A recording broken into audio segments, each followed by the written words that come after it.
Hello everyone, welcome back to Naomi's Bookshelf. Today we are going to do my TBR for March using TBR Clue.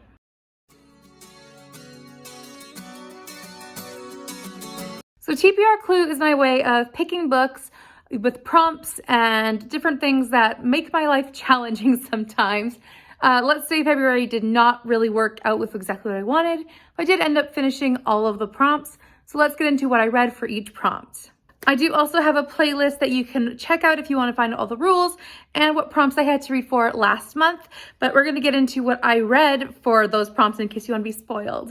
So in the hall, I had to read a book for the word Xebec, which is a ship, and I read Murphy's Law by Rhys Bowen. In the lounge, I had to read a book for the room of the conservatory, and I read Tarzan. In the dining room, I had to read a book for an in real life recommendation. I read Pioneer Girl. In the kitchen, I had to read a book that was written in the 1800s, and I read The Borgias. In the ballroom, I had to read a book that was from my pre-2018 TBR list, and I read Mistletoe Courtships. In the conservatory, I had to read a standalone, and I read The Sweetest Remedy. In the billiards room, I had to do a reread, and I read If Only. In the library, I had to read a book from my 2018 to 2019 TBR list, and I read Prairie Brides, which is a novella collection. And in the study, I had to read a classic, and I read Anne of Avonlea. So my official guess is Colonel Mustard with the dagger in the ballroom. I did reveal all of the cards, so there are no punishments, but here we go. Dagger, Colonel Mustard, ballroom. So we are fine, and we will move on to next month's prompts. Or first, we're going to do the jar. So the jar is here. I did complete my last pulls from last month, which were interesting, to say the least. So here we go. I'm hoping for easy authors. I really don't want a difficult author this month. I ended up grabbing two, so we're just going to go with these two then and hope that they're both good. So Frances Burney. That's Evelina. I'll grab that in a second. And oh goodness, I don't want this one either. Aldous Huxley. Okay, I'll grab them. So my two books for the month are Evelina by Frances Burney. I have a physical copy and an ebook available, or an audiobook, I should say, available to me that I have on Audible.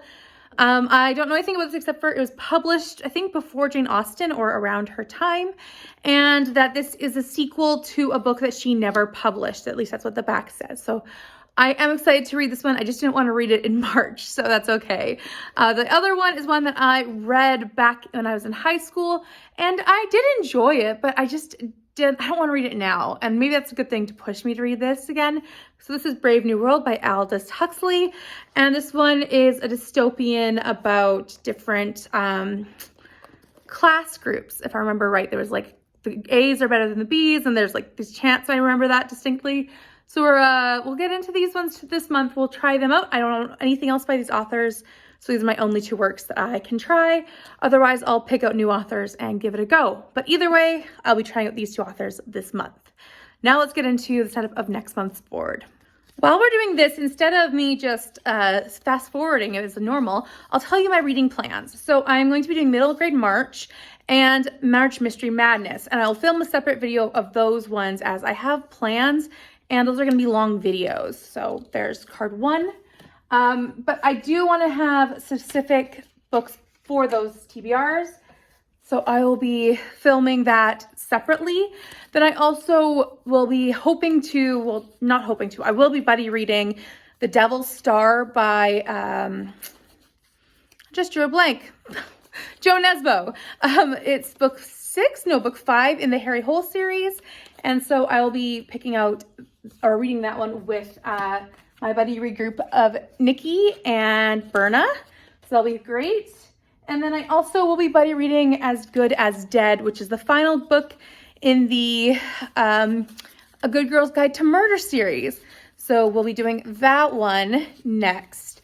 And that's because we just literally can't stop reading. And I know Daddy's going to have a baby soon. So we were like, we need to finish the series so we can actually finish it together. So there we go, that's done.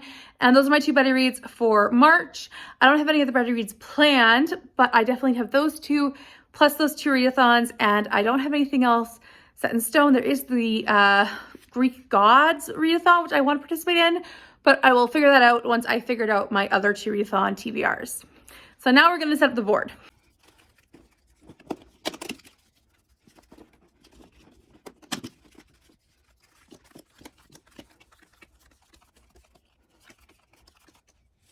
Pick one is this one, and that is purchased used. So for pull number one for the haul, we got a used book, and that one, there we go. I am putting in the first book that we pulled, which was Evelina by Frances Burney. I got this one from Value Village, and I don't know anything else about it except for it's a sequel. And I know this one, oh, it says on the back that it was published in 1778, so even older than I thought. So like I said, Jane Austen, before Jane Austen, either way.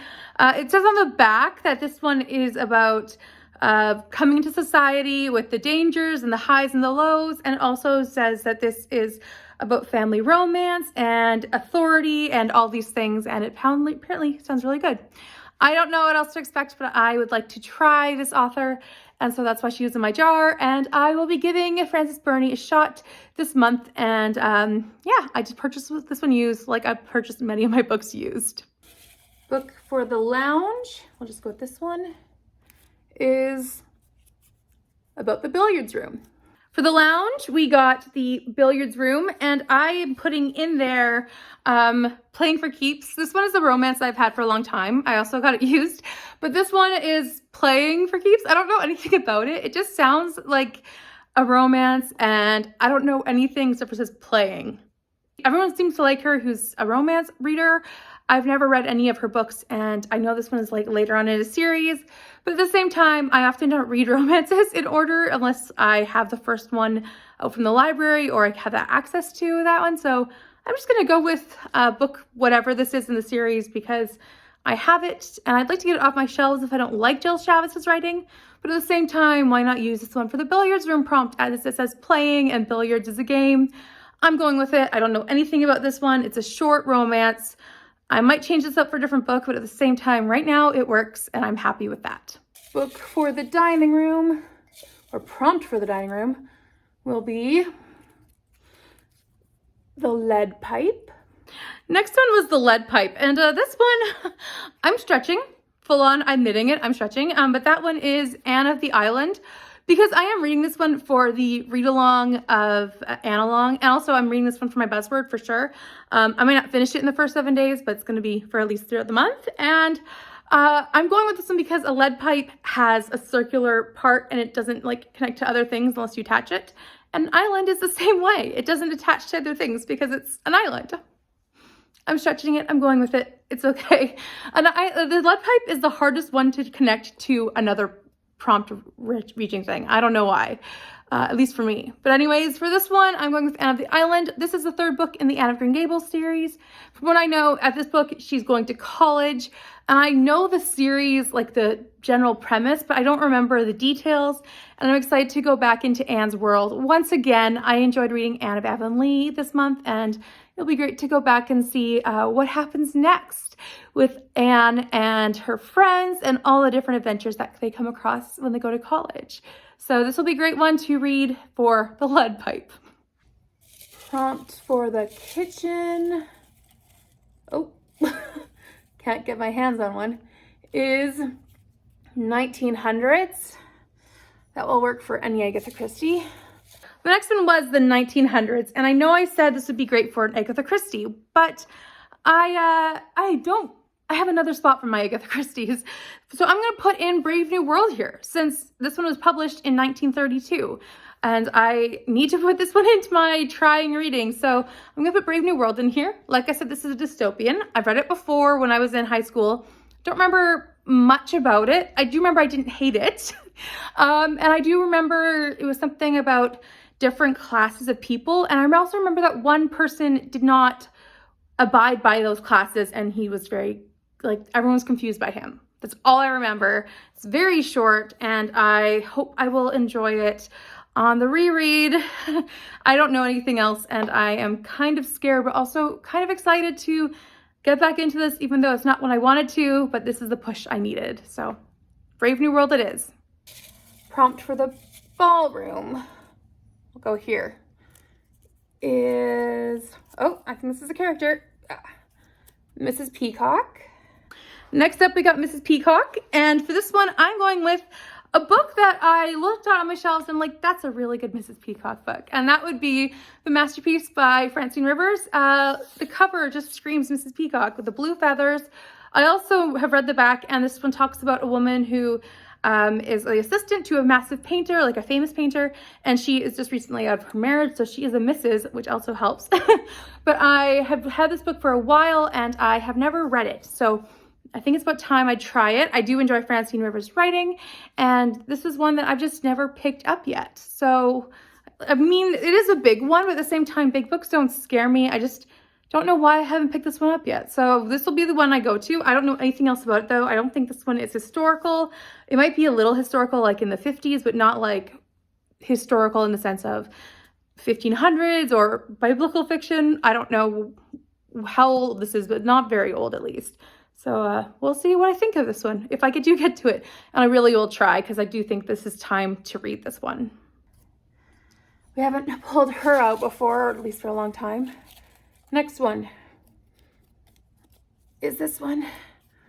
Oh, nonfiction for the conservatory.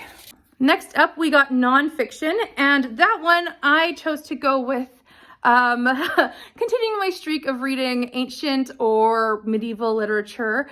I really wanted to continue on with that, so I'm picking up She-Wolves by Helen Castor. This one is about queens who ruled before Queen Elizabeth I. It's a bit chunky as well, but I really wanted to keep on this trend that I'm really happy with about reading about ancient rulers, and this one has always been on my shelves, and I haven't picked it up yet.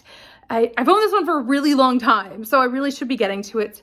And this one is just about, like, who does it say? Matilda, Eleanor of Aquitaine, Isabella of France, and Margaret of Anjou. So I'm excited to get to this one finally. I'm going to really prioritize it as, like I said, I've been enjoying those ancient rulers, and especially the women rulers. Those ones have been fascinating.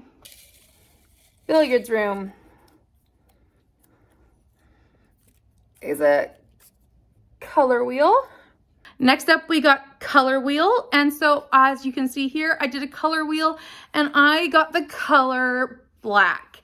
So I was thinking and looking around at my books, and of course, one of the books I'm buddy reading is like solid black, and that would be As Good as Dead by Holly Jackson.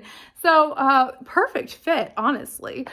This one is book 3 in the Good Girl's Guide to Murder series. I did tell you before that I was reading this one. It takes me a while to film this video, so I don't remember how much I say.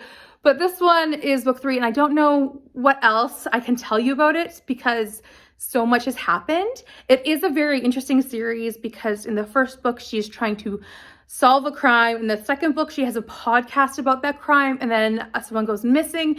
And in this one, I don't know what's going to happen, and I don't really want to know because of some of the loose ends that were in the second book. I will hope those get tied up, and I don't really know what happens in here, but I just know I'm on the edge of my seat ready to find out. So this one should be really exciting. I also love the cover with the duct tape, and it just looks spooky.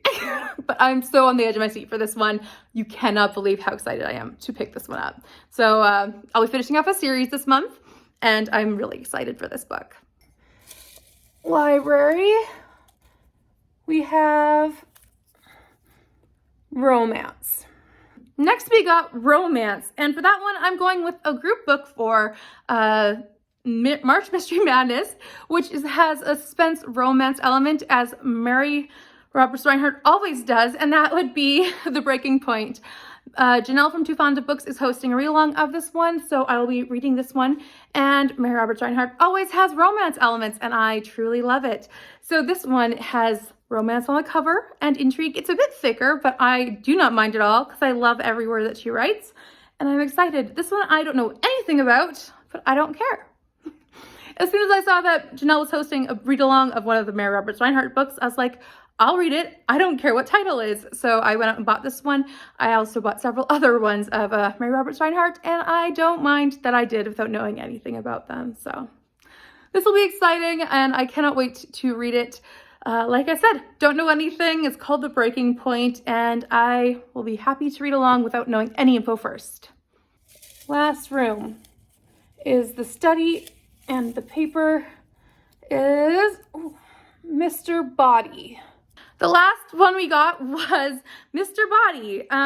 That's what found Mr. Body, which is the color black. And I was like, that's really disappointing when I discovered my color wheel. But I'm going with a different route. So I discovered when I was researching Mr. Body, the character, that he was born in 1924. And of course, my next Agatha Christie book that I'll be reading is The Seven Dials Mystery, which was published in 1929. So this one was published in the 1920s and he was born in the 1920s. We're going with it. So this one I have read before. It'll be a reread for me. This one is the second Superintendent Battle book, and I thoroughly loved this one the first time I read it. And I'm wondering if it will be the same for me a second time around. But I really enjoyed how I was tricked by the whole premise of this one last time. So I'm very excited. This one is about a guest house or a house where there are many guests and one person dies, and what happens is there's 7 clocks in the room. And what happens? I think that's what the premise is. I can't remember exactly, or maybe 8 clocks are in the room, but either way, there's about the clocks and there's the number 7 involved. I was really excited, and that's all that you should know going in. I don't think that's not a spoiler because it's on the back, but very excited to reread this and see if my enjoyment level is the same as last time. So I managed to fit almost everything in there. I did not get Devil's Star in, which is okay. I will be still finding a copy of that. I don't have one yet, but I'll try to get from my library or purchase a used copy. I also needed to find a copy for the Agatha Christie read-along, which is the Read Christie 2022. And I asked online because I did not know what books Agatha Christie had written abroad. And several people had said that she wrote The Moving Finger abroad, so I'm going to read this one. It's a very short one. It's a Miss Marple. It's been a while since I've read Miss Marple, and I'm excited to get back to her. And this one sounds like a gossipy village, and they all don't trust each other because someone's writing anonymous letters that are very evil intending, I guess. So I'm excited to try this one. And like I said, excited to get back to Miss Marple. So that's book 1. I'm going to put this back down because I have to hold up a big monster for you. Gone with the Wind. I swore I would never read this book. Guess what I'm reading? I actually purchased this mammoth of a book. It is as big as Lemez. If I can find Lemez. It's bigger. It's as big as Lemez, I feel like. It's not all this month. I'm not reading it all this month. That would be... It's 1,300... not 1,300. 1,037 pages. It is a mammoth of a book. And normally, like I said, that doesn't scare me. However, I watched the movie, like the whole big movie of Gone with the Wind, and I didn't like it. But now I'm hoping with my trained classics brain, I will be able to enjoy this book. This is a reefer read-along that Tori from Hufflepuff Discovery is hosting. So I'm going to be reading half of it in March. I have to do this. I have not finished Vanity Fair yet, but I've read it before, so at least I know I love that book. So I'm gonna read half, and then I'll read the second half. The bookmark does not stand for anything. I'm gonna read half of it in March and half of it in April, and then I'll be at least able to say I've read Gone with the Wind, and hopefully either I'll love it or I will hate it. But at least I purchased a really big classic. Either way, this is now officially on my TBR, and I'll be trying to squeeze it onto TBR Clue next month, so it'll fit. It will count for my finishing a room. That's the hope. So, yay! Another big book. So that's all for the official TBR Clue part of the game. I will be doing a TBR for all of the readathons once I can figure out what will fit for what prompts, because, like I said, I want to do March History Madness and Middle Grade March, and also the Greek Gods readathon, I think. There's a lot of them going on in March, and I want to support them all. So I want to sit down, make a comprehensive list, and then I'll go through them all. Not in this video, though. So you can wait for that to come up pretty soon, and hopefully I can fit some of these onto those readathons as well. So we'll see how it goes, but I will come up with that video very shortly. So don't worry, it'll be soon.